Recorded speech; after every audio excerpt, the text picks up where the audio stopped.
आदमी ने मछलियों की एक दुकान खोली थी। बड़ी दुकान थी, उस गांव में पहली दुकान थी।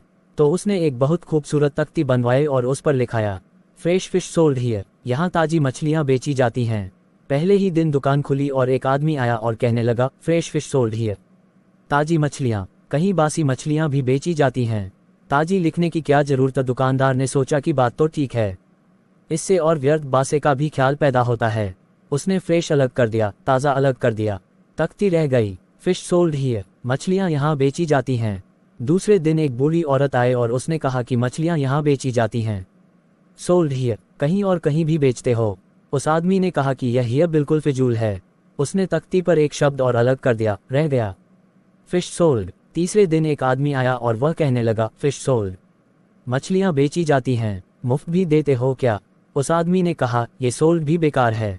उस सोल्ड को भी अलग कर दिया, अब रह गई वहाँ तख्ती, फिश। एक बुढ़ा आया और कहने लगा, फिश, अंधे को भी मील भर दूर से बास मिल जाती है, ये तख्ती काहे के लिए लटकाई हुई है यहाँ। फिश भी चली गई, खाली तख्ती रह गई वहाँ। और एक आदमी आया और उसने कहा, ये तख्ती किस लिए लगाई है, इससे दुकान पर आड़ पड़ती है। वह तख्ती भी चली गई, वहाँ कुछ भी नहीं रह गया। एलिमिनेशन होता गया, एक एक चीज़ हटती चली गई, पीछे जो शेष रह गया, शून्य का जन्म होता है, क्योंकि उस शून्य में दूसरे के शून्य से मिलने की क्षमता है।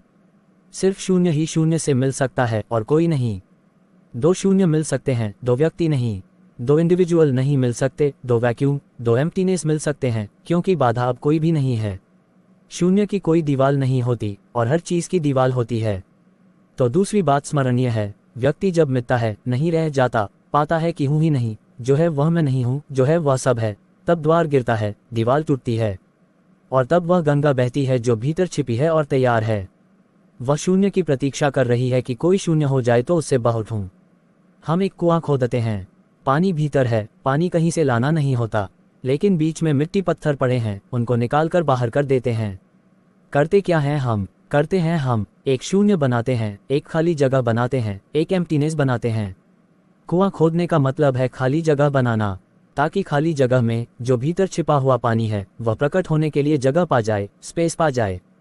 वह भीतर है, उसको जगह चाहिए प्रकट होने को, जगह नहीं मिल रही है, भरा हुआ है कुआं मिट्टी पत्थर से। मिट्टी पत्थर हमने अलग कर दिए, वह पानी उबलकर बाहर आ गया। आदमी के भीतर प्रेम भरा हुआ है, स्पेस चाहिए, जगह चाहिए जहां वह प्रकट हो जाए, और हम भरे हुए हैं अपने में से। हर आदमी चिल्लाए चला जा रहा है, मैं। और स्मरण रखें, जब तक आपकी आत्मा चिल्लाती है मैं, तब तक आप मिट्टी पत्थर से भरे हुए कुएं हैं। आपके कुएं में प्रेम के झरने नहीं फूटेंगे, नहीं फूट सकते हैं। मैंने सुना है, एक बहुत पुराना वृक्ष था, आकाश में सम्राट की तरह उसके हाथ फैले हुए थे। उस पर फूल आते थे तो दूर दूर से पक्षी सुगंध लेने आते, उस पर फल लगते थे तो तितलियां उड़तीं। उसकी छाया, उसके फैले हाथ, हवाओं में उसका वह खड़ा रूप आकाश में बड़ा सुंदर था। एक छोटा बच्चा उसकी छाया में रोज खेलने आता था, और उस बड़े वृक्ष को उस छोटे बच्चे से प्रेम हो गया। बड़ों को छोटों से प्रेम हो सकता है, अगर बड़ों को पता न हो कि हम बड़े हैं। वृक्ष को कोई पता नहीं था कि मैं बड़ा हूँ, ये पता सिर्फ आदमी को होता है, इसलिए उसका प्रेम हो गया। अहंकार हमेशा अपने से बड़ों को प्रेम करने की कोशिश करता है। अहंकार हमेशा अपने से बड़ों से संबंध जोड़ता है। प्रेम के लिए कोई बड़ा छोटा नहीं, जो आ जाए उसी से संबंध जुड़ जाता है। वह एक छोटा सा बच्चा खेलता आता था उस वृक्ष के पास, उस वृक्ष का उससे प्रेम हो गया। लेकिन वृक्ष की शाखाएं ऊपर थीं, बच्चा छोटा था, तो वृक्ष अपनी शाखाएं उसके लिए नीचे झुकाता ताकि वह फल तोड़ सके, फूल तोड़ सके। प्रेम हमेशा झुकने को राजी है, अहंकार कभी भी झुकने को राजी नहीं है। अहंकार के पास जाएंगे तो अहंकार के हाथ और ऊपर उठ जाएंगे ताकि आप उन्हें छू न सकें, क्योंकि जिसे छू लिया जाए वह छोटा आदमी है, जिसे न छुआ जा सके, दूर सिंहासन पर दिल्ली में हो, वह आदमी बड़ा आदमी है। वह वृक्ष की शाखाएं नीचे झुकाती जब वह बच्चा खेलता हुआ आता, और जब बच्चा उसके फूल तोड़ लेता तो वह वृक्ष बहुत खुश होता, उसके प्राण आनंद से भर जाते।